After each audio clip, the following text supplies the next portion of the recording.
से कभी भी राजनीति मुद्दे या ऐसी किसी भी न्यूज़ पे कभी कुछ बोलती नहीं हूँ। पर आज जब मैंने ये चीज़ अपने आंखों से देखी, मुझे कुछ काम था, मेरी एक मीटिंग थी, मैं उसमें गई, जिसमें केंद्रीय सचिवालय से मुझे आगे की तरफ जाना था, तो वहाँ से चेंज करना पड़ता है। तो जाते वक्त ऐसा कोई प्रॉब्लम नहीं हुआ, अर्ली मॉर्निंग की मीटिंग थी मेरी।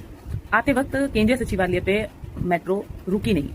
फिर रुकी तो उसमें एग्जिट वगैरह बंद है, उसमें पुलिस बहुत थे, कुछ लोग मेट्रो में ही थे,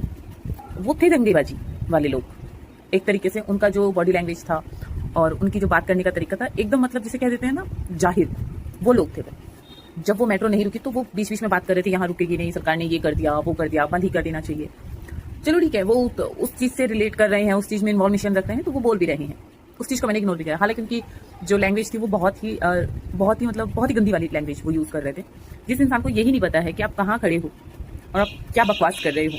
वो इंसान पहली बात तो सही ही नहीं है मेरे मानने में।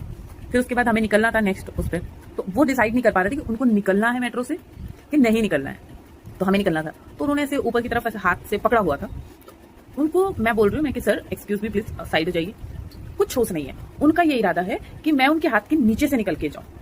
झुक के मैं नीचे से निकल के जाऊँ, बट इज ओके। फिर उसके बाद जब उन्होंने हाथ हटाया, उन्होंने हाथ नहीं हटाया, पहली बात तो मैं ही साइड से दूसरी साइड से निकल के आई, तो फिर उन्होंने डिसाइड किया कि हाँ निकलना है, तो वो फिर मतलब पुश पीछे से होता है ना, जल्दी निकलिए वो वाला सीन है। तो ये वो लोग हैं जिनको ना तो ये पता है कि बोला सही से कैसे जाता है, ना ही नहीं ये अगर इनसे एक्चुअल में मुद्दा भी पूछ लिया जाए ना कि मुद्दा आखिर में है क्या है, वहां आप जा क्यों रहे हो, वो स्टूडेंट नहीं लग रहे थे, वो एक नंबर के गुंडे मवालियों की तरह लग रहे थे, 4-5 थे वो। तो मैं मेरा मतलब पर्सनली ऐसे लोगों से बस एक ही उम्मीद, तो खैर बहुत दूर की बात है, बस मैं एक ही बात को उनको देखने, उनको सुनने, उनको बहुत पास से देखने के बाद बस यही मैं ऑब्जॉर्व कर पाई हूँ कि ये इंसान वो भी नहीं है जो अपने घर के फैसलों को भी सही ले सके, और ये सोचते हैं कि इनके सोच के हिसाब से सरकार काम करे या बाकी सब काम करे। तो बहुत ही मतलब मैं तो बस इतना कहना चाहूंगी कि जो कोई भी है इन सब चीज़ों का सपोर्ट करता है, इन चीज़ों में इन्वॉल्वेशन दे रहा है, अपना इन्वॉल्व हो रहा है, तो बी केयरफुल, आप थोड़ा सोच के इन्वॉल्व हुई। ऐसे ही किसी को भी देख के, स्पेशली मैं स्टूडेंट के लिए बोल रही हूँ, कि आप ऐसे ही कोई भी चीज़ देख के अपने आप को चेंज मत कीजिए। पहले देखिए कि वाकई ही आपके लिए आवाज़ उठाई जा रही है।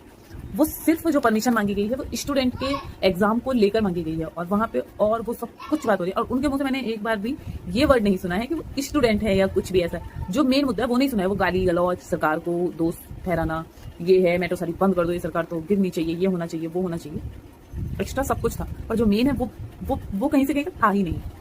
तो थोड़ा अपना दिमाग लगाओ स्टूडेंट, कि आप सीरियसली जिस चीज में भाग दे रहे हैं, जिस चीज में आपका सहारा लेकर, वो होता है, एक कहावत है कि किसी के कंधे पर बंदूक और किसी का निशाना, तो कंधे पे बंदूक आपके है बट निशाना कोई और